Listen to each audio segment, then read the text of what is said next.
Hey, what is up, guys? So I'm here with mcole40, aka Robbie Cole, another Yu-Gi-Oh! YouTube channel, and today we are going to be talking about the subject, is Yu-Gi-Oh! Dying? I've heard a lot of people in my stream mention the subject as well, so I think it's a topic that I think a lot of people want to talk about, and it's good to get your guys' input as well as, two other popular Yu-Gi-Oh! YouTube channels. So, where do you want to start off with this, Robbie? Do you have any, I think, well, first off, hi guys, I'm Uncle40. Second off, I think we should just go right into the way that the game has been lately. Honestly, going to events, numbers are doing really well, honestly, for regionals. Honestly, went to a Michigan regional last week. 400 is really good for the area. We had 380. I want to say that the game is not dying in terms of numbers, but that's why we're having this conversation to evaluate the state of the game. So, obviously, we have Azneyes over here possibly believing the game is dying, and I'm definitely thinking it's still alive. But we'll talk about numbers at events to start. So, like I said, regionals seem to be doing strong. YCSs, not so much. ARGs is another story. Their Yu-Gi-Oh! Attendance has not been good, and I'm not quite sure what's up with that. I mean, you figure players want to play at events that there's a really good payout, right? Mm-hmm. No, I mean, I would assume so. I mean, it's a But much better prize pool than what Konami is currently offering. So yeah, it's a but I higher mean, right? incentive for players to go to those events instead of the official one. But I also think that a lot of people prefer the official card game running the tournament because it's just something that I think most players would like, that their actual game company that is running the game would support it the best. Yeah, the official endorsement is Yeah. definitely something that people really like to see. No. I don't know. It's interesting. Event numbers seem to be good, but on the flip side, sealed product numbers. A lot of stores have been saying that numbers from distributors haven't been so good. Yeah. I don't know if that's just sealed product hasn't been good lately, or Well, anything like that. okay. Since we're on the subject of talking about sealed product, I mean, Breakers of Shadow was probably one of the best sets that we've gotten in a long time, and that was a very expensive set. I'm sure you know that it was almost double of its original price, just because it was selling so well. Sites were just selling it for what they could sell it for, and I think one problem with that is that when a set is super super strong, and then literally 2 weeks after you get that adjusted ban list, that obviously affects prices, and I think that makes people upset. And I know a lot of people literally quit the game just because of the Perform Pal Perform H being hit after they've invested so much money. And I It think that do you have anything to say about this topic? it's ironic because a lot of people always say they want to quit the game Uh-huh. because the game's too expensive, and then all of a sudden you have people that spent $500 on the Pepe deck, and it's not alive anymore. I mean, the Mm. deck did evolve. The deck is still alive, Yeah. and any player that played the game knew the deck was going to evolve and survive. The people that complain about not understanding that evolution in this game takes place they're just angry for no real reason. Yeah, but you have to realize 2 weeks is a very short amount of time. Some people don't mind spending $1,000 plus on a deck when they can play it for several months. I think two Oh, weeks is ridiculously short, even though I it's agree not with dead. I But agree with you. The time span for full power Pepe was ridiculous, and one of my friends made a comment about the format not really being explored all that much. mm, And on a side note, this is probably going to be one of the formats that people are going to look back to as being one of the ones that we didn't have a lot of time with, and the format could have been blown open. You know what I mean? yeah, Um, well, it would have but been Pepe everywhere. And the thing is, I think that some people need to realize no matter what Konami does, there will always be players that are upset. If they hit Pepe, obviously the players will be upset that that invested so much money into it. And if they don't, then more of the players will be even more upset because they have to deal with their structure decks, or their decks that are inferior simply due to how other cards generally are more powerful as the game gets on or I mean, goes look at on. Monarchs for example. I know I had four people in my area that quit Yu-Gi-Oh because the game was too expensive. They came back because of Monarchs. Mhm. So it's interesting seeing people quitting the game because they got shafted on a deck, but it did evolve. But Monarchs did allow more people to come back into the game because of budget Yu-Gi-Oh Yeah. being competitive again. So I mean, it's a toss of a coin. Obviously, like you said, no matter what's going to happen, you're going to have people that aren't happy with the situation. But on the other flip side of the coin, you always have to remember there's going to be new players coming into the game, and there's also going to be people returning to the game because hey, this looks like a fun archetype. Let's do this. Yeah. Well, one thing that I know a lot of people are quitting yeah, or complaining about also is that there's no bandless time frame. It's just like, oh, whenever now. And do you find that to be upsetting, or I mean, I know a lot of people like the idea that there is a set date where like, oh, I'm fine playing these cards until this specific date. But now with an The, adjusted list, it's like, well, whenever. And on top of the whenever on the adjusted list, there's a whatever whenever on the ban list as well. So So first off, the ban list, with there not being a date, the only people it hurts is the secondary market. Much like Breakers of Shadow, if you pre-ordered the set, you got it for 50 a box, and you made so much money off of it on pre-sales and moving the product early. But the ban list not having a set date only hurts the secondary market because you don't know how soon until you have to sell cards, things that might get hit. yeah, Typically, if you see a date, look at Necros. Necros are like, oh, the deck's going to get hit a month after Nats. Sell the deck, sell the deck, sell the deck. yeah, You know? The only thing that they've really changed is they've taken away the moment of knowing something and replaced it with more of the eluding factor. And the way that the ban list is designed now, the way I want to believe it's designed, is if something shows up that's really a problem at a YCS, they can slightly neuter it and adjust the meta. So by not having a set date, I think, honestly, it makes the game a little bit better. Yeah, you heard the secondary market, but Konami really doesn't have much of a say in the market. It's what we, the players, do with the secondary market. yeah. But it, Partially. Okay, so going on to this subject, we all know that Solemn Strike is like a really good card. If they do have a slight control over it because they print it in secret rare, if they just made every card as common and there was a chance to have that card be a foil, that would make it much more balanced for some of the players that can't afford some of these cards that rise over $100 plus. And I think that the reason why people quit isn't just because, oh, my deck's going to be hit, therefore I can't play this deck. It's that they have to invest so much money, and a lot of players can't invest as much money time after time, especially when now it's random, and especially when you spent hundreds of dollars in 2 weeks. Oh, well, all of these card prices went down. It still hurts the player, even if it's a small amount of money per card. It adds up, and that can make someone want to quit the game.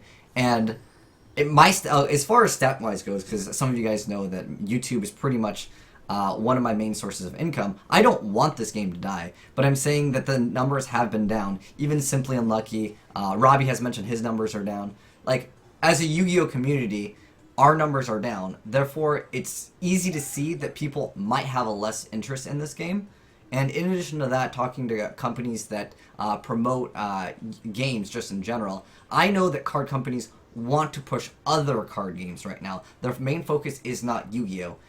Yu-Gi-Oh's, Konami has restructured a lot of their infrastructure, and that all comes down to them wanting to focus on mobile games, which any company will want to restructure themselves in order to get the most out of it, which makes sense because as a business, at the end of the day, the goal is to make money, not to, if they can, make their player base happy, but at the end of the day, even if they do something that players may not like, if it's more profitable, it makes sense as a company because that's what it's designed to do, is to make money. And a lot of card companies, or just websites in general, they want to push other card games because their sales of Yu-Gi-Oh! Have dwindled. And I can say the same for my stats, and it's like overall worldwide, as far as viewership on Yu-Gi-Oh! It's down. That's a fact. And I don't want it to go down. I want it to go up, obviously, as, not only just because for the sake of, my interest, which is essentially YouTube videos equals YouTube money, but it's also because I really hate seeing a game that my friends like die, or that I like. I hated when Halo 2 died. I hated when 343 never gave the rights for MLG to have Halo in the competitive scene, because they wanted to run the tournament themselves. I really want this game to be successful, but a lot of people are quitting I've heard a lot of people saying they quit because of Pendulums. Speaking of that subject, everyone's worried what's after Pendulums. Like, people look at Pendulums like the ultimate like form of this is the craziest, like most overpowered game mechanic that we've had, and I'd agree with them. What do you feel about that? Hold on here. All right. Back up for a second before we get the Pendulums here. So you talked about Solemn Notice and being a powerful card. Oh yeah. Okay. Solemn is at no point a staple in the current format. Everyone knows it's going to get the reprint in the Mega Tins. Oh yeah, but it'll get a reprint, and then they'll be like, by the way, it's semi-limited, and then they might get another reprint, and they're like, okay, by the way, limited. And this is another thing that let me like finish this because I think it's really important. So it's a thing that we've seen time after time. They're repeating themselves, which is something that card games sometimes do. They put a card at 3, they reset a secret rare, and then they reprint it so everyone can get it, and they're like, oh, now you can only use 2, now you can only use 1. We've seen it with Warning, we've seen it with Judgment. Like, it's just things that happen.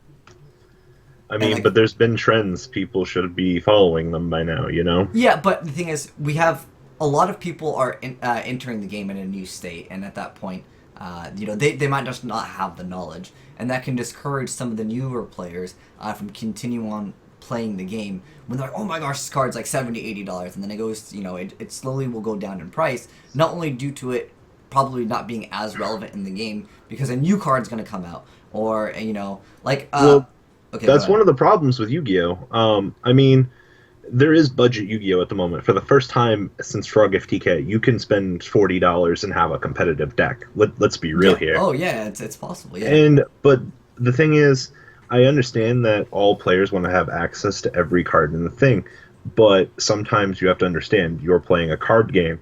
I mean, card games are literally pay to win. Like, it can be said about most games that have some sort of money involved with them. Well, okay. As far as pay to win, I look at Yu-Gi-Oh in a sense where it's not necessarily super pay to win, because the way I see it is any hobby, whether it's paintballing or dirt biking, you can invest a certain amount of money into the game, and you have to invest. Like, if you don't have a paintball gun, you can't play paintball, obviously. But there's a point in which you can't pay to win in Yu-Gi-Oh like you can in other games where you can stack enchantments on things almost infinitely. I don't know if you're familiar with like Lineage 2 or Arcade, but Yu-Gi-Oh, it's a pay to play. You have to be able to afford the decks. It's a hobby that any hobby that you're gonna have to invest money into. But there's not a point where if I spend like $10 million, I know it's a crazy number, I can't enchant my Yu-Gi-Oh card to do more damage than your Yu-Gi-Oh card. They're all the same cards at the end of the day.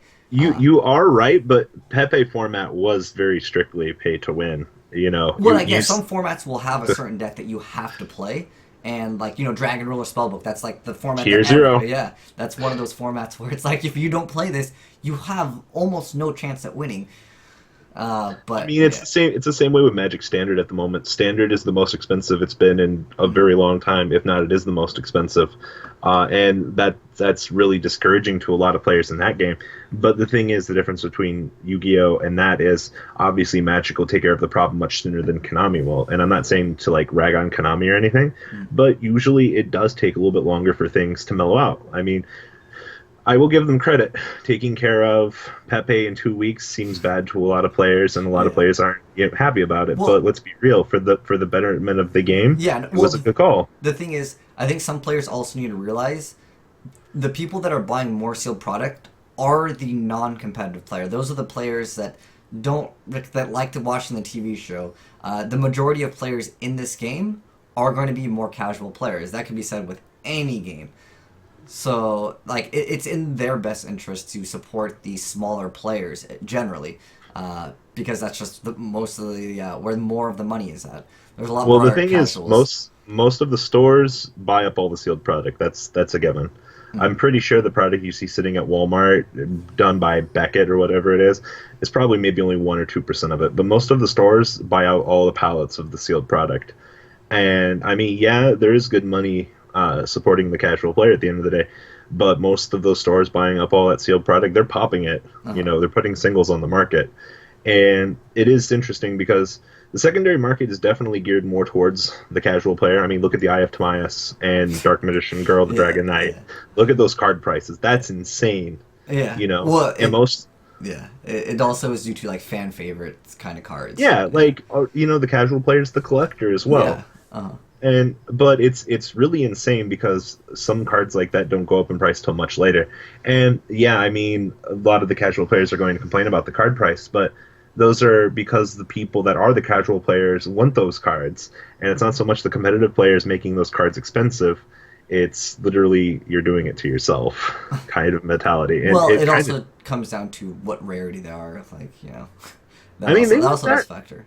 The other thing is, most people complain about not having time to get the stuff, but every person, the day the set comes out, has the ability to buy stuff at said price before it goes up.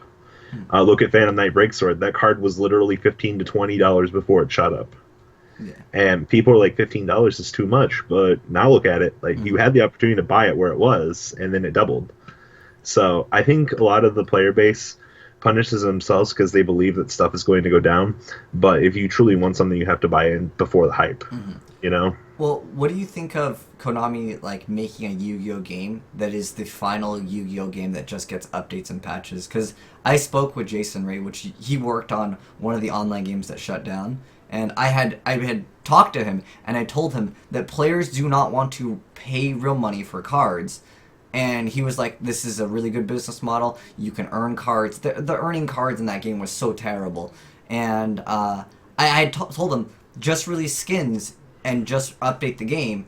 Don't resell a game on the DS. Just make one game, update it, charge for skins, and you will have the player base not only be more happy, but you'll also have it so they can save money on not making a whole new game, even though they're Well, using the same engine every single time.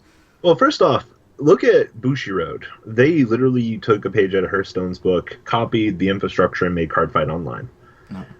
I definitely think Konami should just break down and just have their own dueling network at this Yeah. point in time. I mean, you have some guy in Bumblefuck, New Jersey, that just programmed this off of like a year, and he's doing this pretty much with the help of two other people, but yet Konami as a company can't do that. You Well, know what I mean? Well, yeah, okay. Well, here's the thing. I had talked to the guy, and I told him that this is going to be.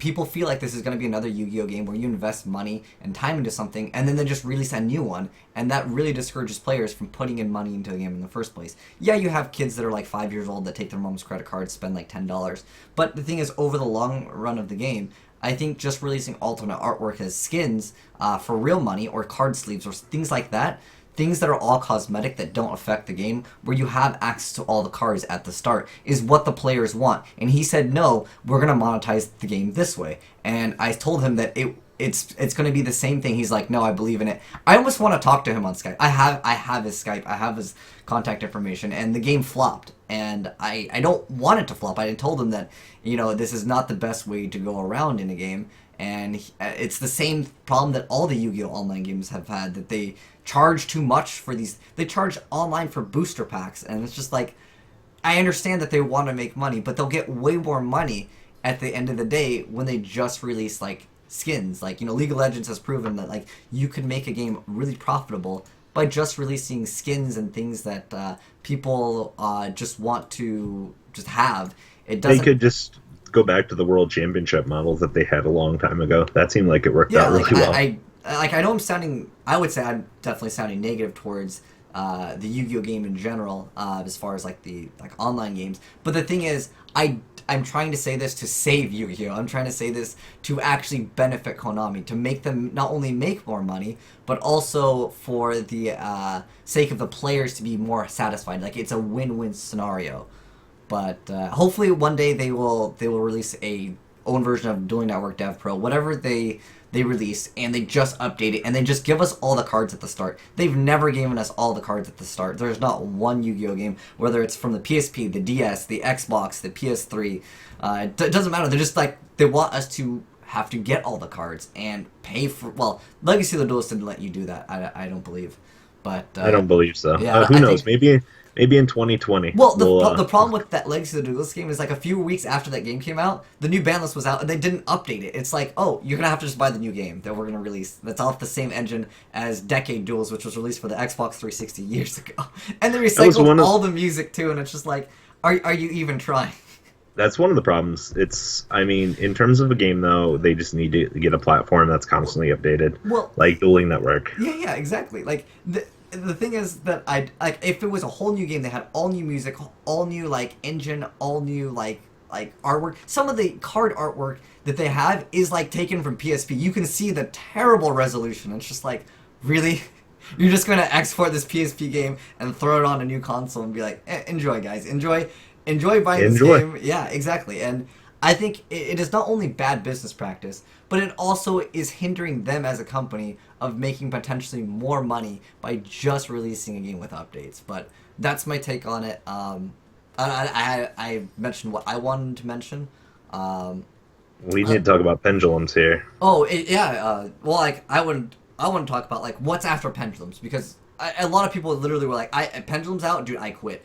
And I feel like what's next after Pendulums? I think Pendulums like the craziest mechanic. What's next? You pendulum from the deck? Like that's the only thing that I can think of that's like the next level of like what's good in Yu-Gi-Oh. I need to give me one second. I need to check something here. I need to check and see what set number we're on for. If we're on like 905 or 906 for Yu-Gi-Oh, because the issue is there's 8 sets in every block. I'm sure you've seen the numbering system from Japan where it's like 904, 906, and things like that. And depending on where we are on core sets, we might be getting the new archetype a lot sooner than people are going to want to acknowledge it as. Mm-hmm. And it's like, you guys think what we have now is not good? Okay, I can't find the number. Okay. Typically, animes and stuff last 2 years with the current formula. Maybe we'll get lucky. Maybe Arc B will go 3 years. But typically in the numbering on the systems, there's 906, 907, 908 is usually the end of the block, where they typically want to give legacy support to everything and then, push for harder stuff in the set. Mm-hmm. But as for the next thing after Pendulum, we could definitely very well get a monster trap. I mean, that's definitely an open possibility. Mm-hmm. They can also explore pendulums more, where the pendulum scale on the left side is different as opposed to pendulum scale on the right. It's strange that they had this like system where like one was blue, one was red, yet they didn't really utilize that.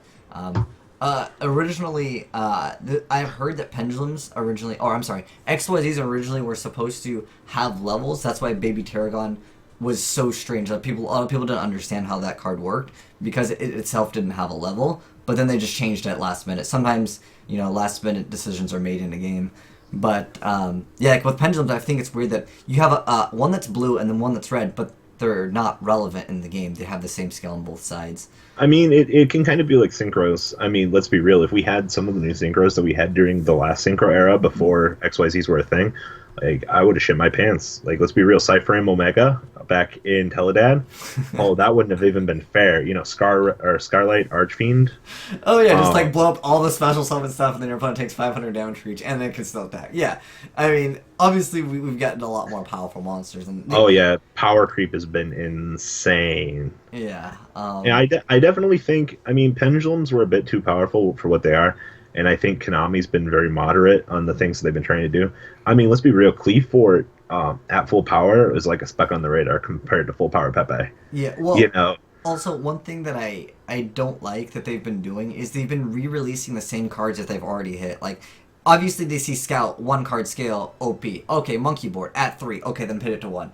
What's next? Another 1-card Pendulum scale at 3? Oh, now it's at 1. Because if the idea of a 1-card scale is unfair and too good, why are you re-releasing the same card? And like towers, that's banned, but let's release cards that are exactly the same game mechanic. Like your opponent can't do anything; it's immune to everything, and there's all these other things that it does. And it's just like, I mean, as someone that has tried to make their own Pokemon cards, I understand that like you run out of ideas because like I tried to like I'm sure a lot of people when they were younger if they didn't have some of the Pokemon cards, they just make up their own. And, like, eventually you run out of ideas. And I feel like maybe they've run into that. I mean, when there's over 7,000 Yu-Gi-Oh cards, sometimes cards you will have to remember, effects. Yu-Gi-Oh is now archetype-based. So, obviously, you're going to recycle the Stratos effect, the reinforcement of the army effect. Yeah, but the problem that I have is, if that effect is so good that you hit that card, why are you releasing another card at 3 with the same effect? I because mean, they because need to push. Stratos has to be limited and Magdalene can be at 3 because Yu-Gi-Oh. You know? Well, okay. Here's the thing: like Stratos wouldn't even do any. Do you think Stratos would do anything at 3? I still don't think that Stratos. I think Stratos can be back at this point in No, time. no, but like at 3, would it even do anything in this game? Do you think someone would be like, "Oh, I'm gonna"? Yes. You think Stratos at 3 Unfortunately, would be able? Stratos into Stratos, or being able to pop your opponent's back row on your opponent's turn. You have to remember, that's one of the big things Stratos does, is Stratos lets you make plays on your opponent's turn with the ability to pop back row.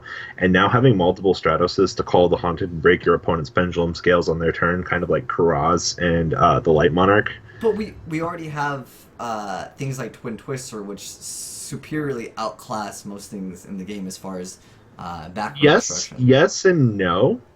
You also have to remember, it's easier to play around a Twin Twister than a big monster at this point in time. And it's kind of a shame to say that, because back row really isn't relevant right now in the current format. But the ability to have plays based around other effects is what really is detrimental at the moment. And that's why I'm bringing up Stratos. I mean, to me, that's a huge surprise, because I've talked about it on my stream, and everyone was on the side that, yeah, Stratos would do 0 things against Monarchs, and it would do 0 things against Cosmos in the competitive scene. Like, I mean, I personally don't think... I mean, I guess you guys in the comment section can let me know how you guys feel about this. Do you guys Stratos can come back to 1 as a start. I'm fine with that. Oh, I think at 3 it would do absolutely 0 things in the competitive scene. It's kind of like Gores. Gores at 3 is a problem waiting to happen. And wait, it's at 2 right now in TCG, right? No, it's at 3. I don't think who's running that in Pendulums, right?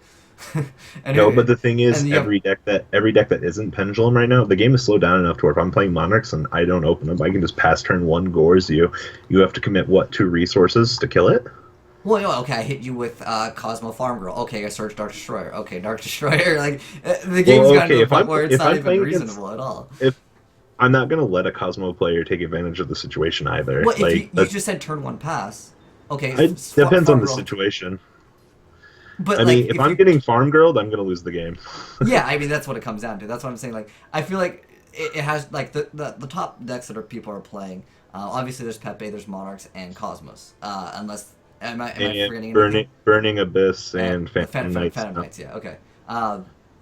So I feel like those are like there's also some people trying out Speedroids, but I don't have any stats to prove that they're like a high contender for top tier. But we'll just say for the it's honestly just a tech engine inside of Burning Abyss and Phantom Knights. So yeah, we'll just say those 4 decks essentially. I don't think that Stratos even at 3 would have a standing chance, but that's my take on it. Like I said, you guys, if you think Robbie's right on this, back it up with some information, because maybe you guys Dark Law.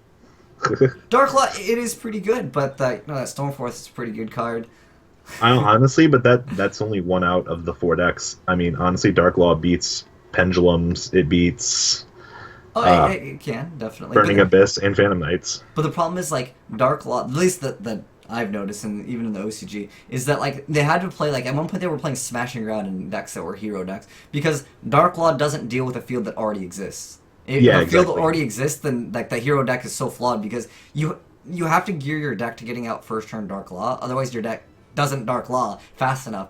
And then... I mean, it's the same logic with triple Macro and triple D-Fissure. Like, the reason why they're limited to 1, because they're so powerful turn 1. Well... Also, like, there's some, like, funny things in Yu-Gi-Oh! Where it's, like, Foolish, send 1 monster graveyard, that's gotta be at 1. But Reasoning sends, like, 90% of your deck to the graveyard. Oh, I put that at 3, man, no problem. Like, well, there's things... Reasoning's too powerful in Cosmo. You call 8 every time, man. Yeah, well, the thing is, like, it doesn't... Like, inherently, like, I think that there are just a lot of poor decision-making when it comes to competitive Yu-Gi-Oh! As far as the ban list. But the thing is, again, you're never going to satisfy everyone. That's all it really comes down to. Exactly. Yeah, I mean, there's clearly a lack of support for certain decks, and that could be due to the ban list, or that could be just due to them not even having the cards to exist in the first place. How long was Gale limited to 1 and it shouldn't have been? Like, even Tsukiyome was banned for so long. Like, is Magician a 3 at 3 finally? I still think that Thousand Eyes Restrict. Like, I don't even. The thing is, like, I don't want to see Thousand Eyes Restrict come back when Norden is still a card. Honestly, I feel like Instant Fusion Norden is just outclasses it in most cases. You don't Thousand Eyes restrict to OTK someone. That card has like a lot of restrictions. I don't understand how like Konami went as hard as they went on the list, but they still said that hey, you can still have Norden. It's interesting because the OCG is like no, fuck Norden, and then here in the TCG we're just clearly like Yeah, Norden's not a problem. Yeah, You well, know? yeah. Like I said, no one will. You can't ever satisfy anyone on the ban list. You can't satisfy everyone on the way the new game mechanics are. I like new game mechanics, but there's always going to be people that quit. And that's just the way Yu-Gi-Oh is. But I don't want to end this video without like some sort of like insight to perhaps a solution for the game.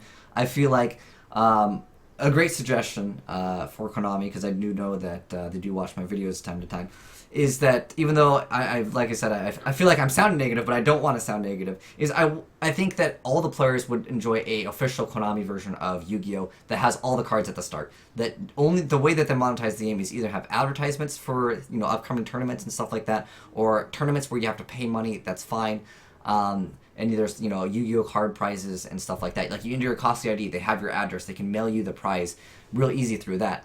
And that way they can have tournaments online, and on top of that, everything would be essentially free, and it'd be all the microtransactions are card sleeves and alternate card artworks, or they have foil versions of cards.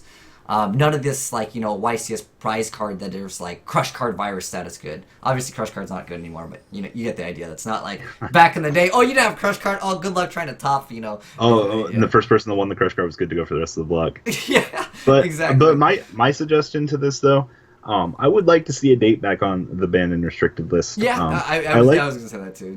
Definitely, because at least the players can feel like I can invest money into this and not have to worry, because that's going to upset a lot of players. And I think that even though some players won't be upset by that, it really that's the real like ticking point of what makes a player say, I'm done with this game, dude. Like I just spent $500 and my deck's hit. And 2 weeks, especially in 2 weeks. Like that's a lot of the fast. European player base didn't even get a YCS to play their deck. You have to remember that's a thing as well. Oh, that's pretty harsh. Yeah, because they released the adjusted list before Prague.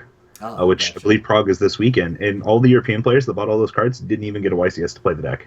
That is absolutely horrible. But anyways, thanks for watching, guys. If you guys want to check out Robbie's channel, I'll also link a link in the description box. But thanks for watching, guys. If you have any other suggestions, I would love to hear your guys' suggestions, because I do not want this game to die. Again, it's just something that a lot of players have mentioned, so I'd address this topic in the video, and I want your guys' opinion as well. And we all love this game, guys. You know that. Each person does their own thing. So, all right, guys, thanks for watching. Thanks for watching, guys. Just believe in the heart of cards, and maybe we'll eventually get that new Yu-Gi-Oh game, and hopefully, like I said, we'll get that structured date on that ban list. But thanks for watching, guys. It's been Azneyes and I'm Cole40 signing out.